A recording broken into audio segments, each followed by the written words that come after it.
And good morning, folks, and welcome to another episode of the Red River Roundup and the Pelican Sports Report and all of those great things brought to you by 446 Sports. And for the first time ever, we are live down on the floor of the Caesars Superdome going on, and Marshall Loeffler is on site. Marshall, what's going on, buddy?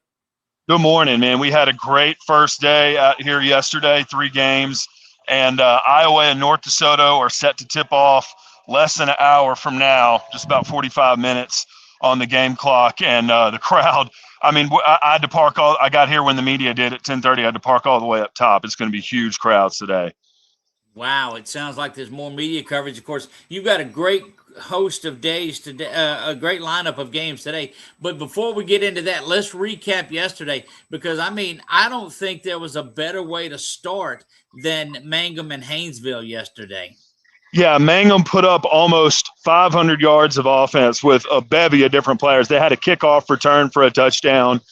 Their quarterback, Colby Casey, who's only a sophomore, had a great game. They had 3 players with over 100 yards, and their offense was rolling all day long. Haynesville also had almost 300 yards of offense. They got a pick six. Isaiah Washington scored on like a 70-plus yard pick six and scored on like a 50-plus yard run. He's committed to LSU.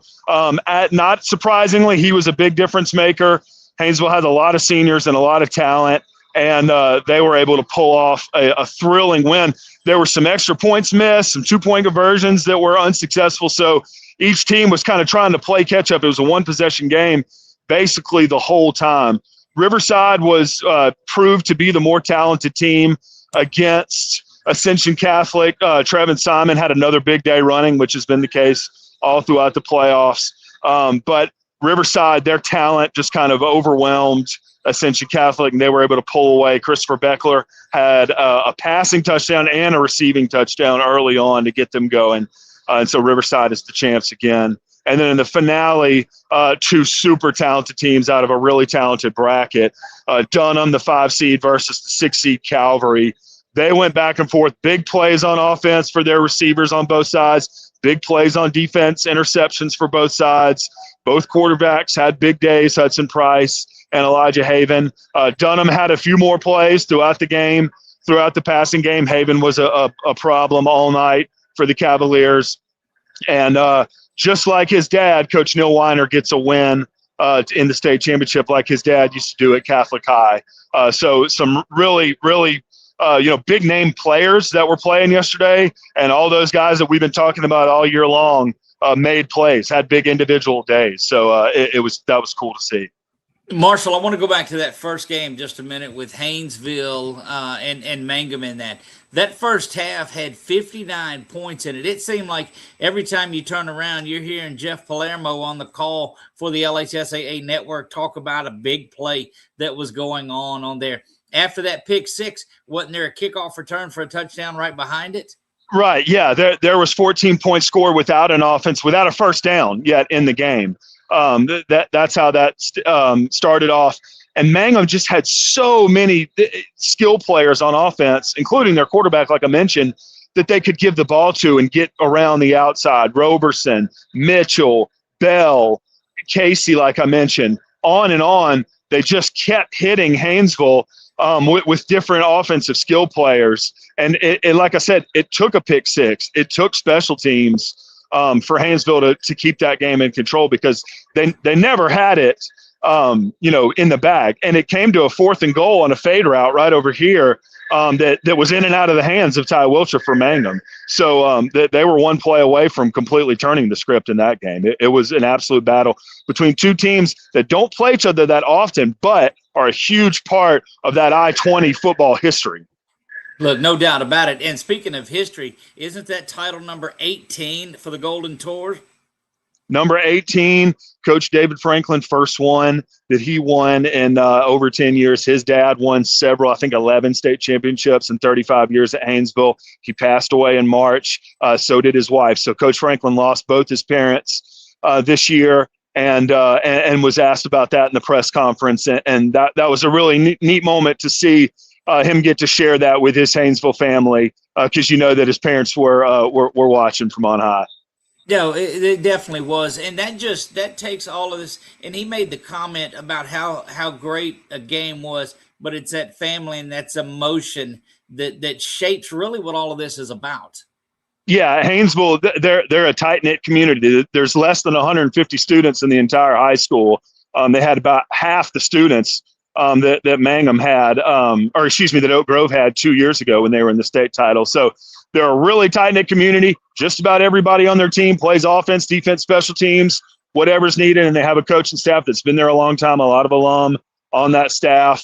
And it's one of those just grassroots program that the Franklin family has built up, carrying on the success going back almost 100 years of Haynesville football, and kind of to see them culminate that and still in 2025 still get it done with a small school that's Ironman football. All your top guys play both ways, and you go in there and just like kind of like Hoosiers, just the smaller school comes in there and continually gets it done.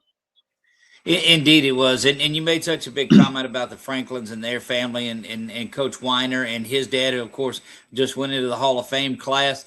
These legacy coaches and these family traditions for so long, you don't see that a lot at the bigger level that you do on that small level. And look, in number only, but in emotion and legacy and stature and history, it's second to none.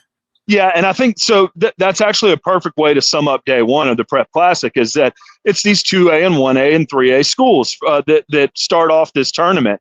And, those we'll see it today in select, non-select Division III. GINA, that's one of those programs that was built by that GINA, community with in a place that you really have to do everything yourself. You're not really close to any big city. You got to take care of things like that yourself. St. Charles Catholic only has, I think, less than 400 students in their high school, but they built that program up through family, not only blood, but the family that football creates. So that was a big part of day one, kind of seeing these small communities that get to come and play on the biggest stage in Louisiana, one of the biggest football stadiums, football stages in the world to play a big game. And you kind of got to see those small schools that do it the way they do it, have their day under the lights. I'm going to put you on the spot right here. You saw it live. We saw it in the Dome yesterday. And it's such a rich, deep class. But is there a better quarterback out of the class of 27 than Elijah Haven? I don't think there's a more talented one. I mean, we've gotten to watch Peyton Houston do his thing all year long. We got to see a huge season from Bryce Restovich. Malachi Ziegler is another guy that's coming back next year. So, I mean, and ones that we cover up here in Sellers and then Sellers as well. Yes. The list goes on. Yeah, Carson Sellers will be a top senior next year. He's been throwing the ball so long, it's hard to imagine that. But Haven, I heard the Terrell Pryor comp this week, and then yesterday I also heard the Cam Newton comp, which, I mean, and this is from people that aren't just blowing smoke. I mean, watch the film. He really makes it look easy. The way, I mean, he just takes 3 steps and he's halfway across the Superdome turf. His really strong arm. He's been at Dunham since middle school. He mentioned that in the press conference last night. So him being a part of that program with Coach Weiner for so long and knowing how to attack each game, he can just be in control with his arm and his legs. So will he have the greatest 2027? Who knows? What will happen to all these guys after they finish their high school career? We'll see. But as far as the most talented quarterback, it's hard to argue those measurables. Can you pick out, and we'll close day one with this, can you pick out one performance that said, you know what, this was the talk of day one? Jarvis Washington had 10 catches for 168 yards. He also completed a pass. He kind of looks like someone who used to catch footballs out here. Michael Thomas looks and plays that way. So I think he had just the biggest day if you had him on your fantasy team.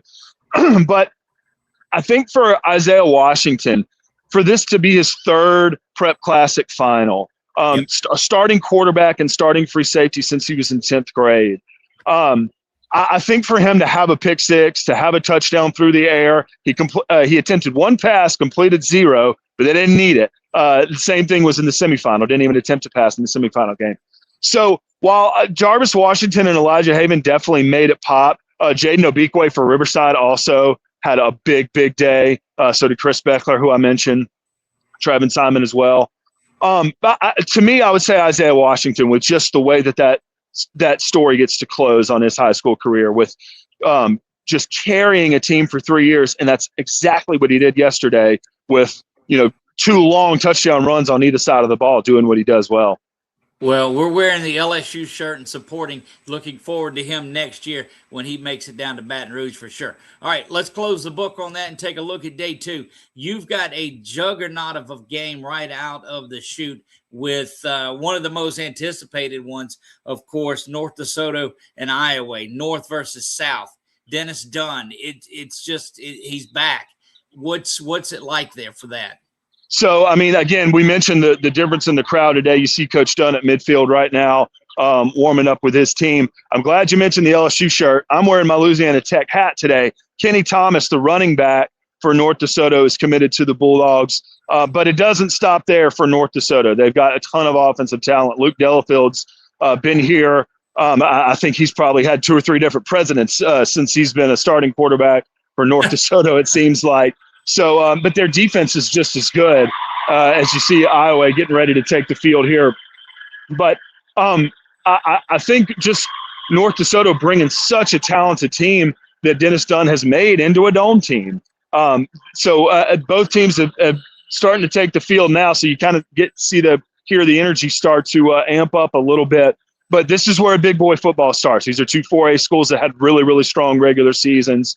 And year in and year out, district, non-district, they're playing big boy schedules all season long. So it was really fun to see the small school football. I love that brand. I think you do too. And it was really fun to just watch 1A, 2A programs, play good football. That being said, it'll be good to kind of, as we get in 3A and 4A today, kind of see some big rosters, some even bigger offensive lines, and some big time programs go at it.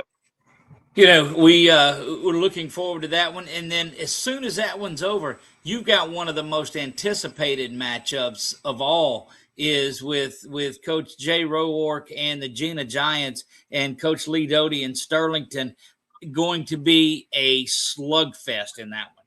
Yeah, Gina had their whole team in the corner down there yesterday watching the second game just to kind of get a feel for being in the stadium and literally adjusting to the lights. The lights are brighter here in a literal sense. So I think that it was really important for Gina to get down here and get acclimated. Of course, you and I have worked really hard to cover Sinlaw football this year. So we've been in tune with Gina's regular season, how strong it's been. I've seen them play on more than one occasions this year. Same goes for Sterlington. And you talk about big boy football. They move to Division II next year. They could probably contend in Division II this year. They are 2-3 deep at every position, extremely solid.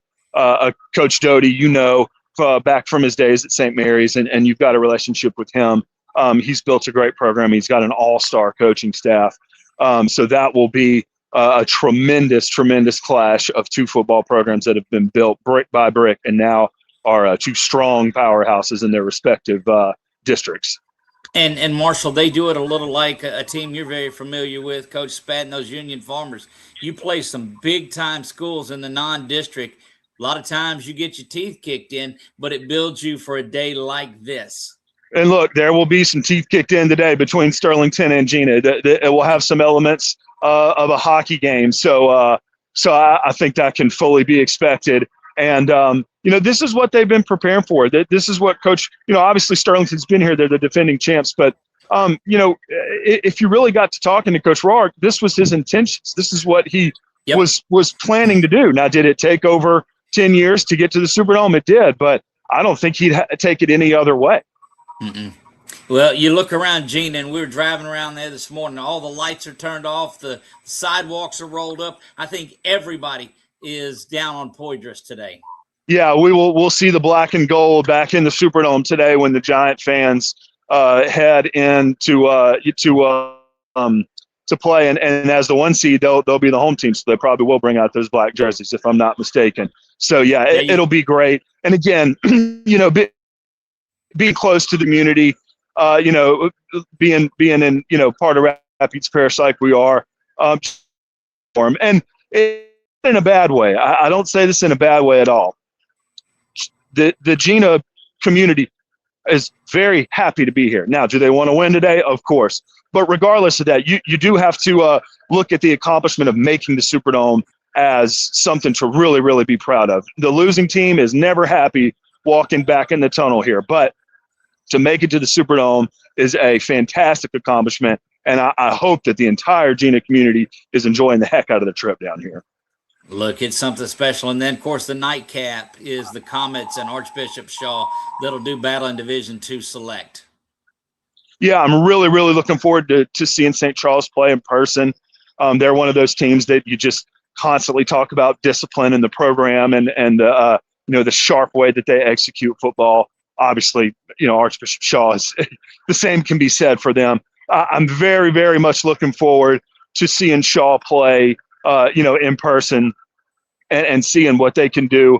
So that they actually will move down a division next year. So this could be their swan song, kind of their farewell to this bracket. But that New Orleans Metro football, it has produced so much football history throughout this century and the last. So I'm really getting to see some 504 battles take place as we get later and on into the weekend. Will be great for us to cover, being from the 318.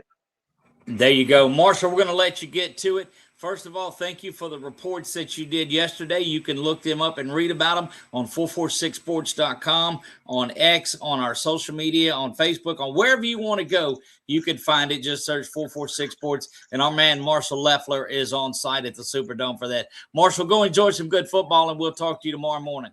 Yes, sir. Thank you, Doug. There you go. Marshall Loeffler joining us there, and delighted to have him with us. That's going to wrap up our day 2 coverage of it today. Keep an eye out. Go to 446sports.com, and you can find out anything that you need to know. Keep an eye for highlights and videos on our Facebook page, over on YouTube, X, wherever you're at connected. We're there as well. We'll see you tomorrow morning with another report from the 2025 state championships for the LHSAA. We'll see you.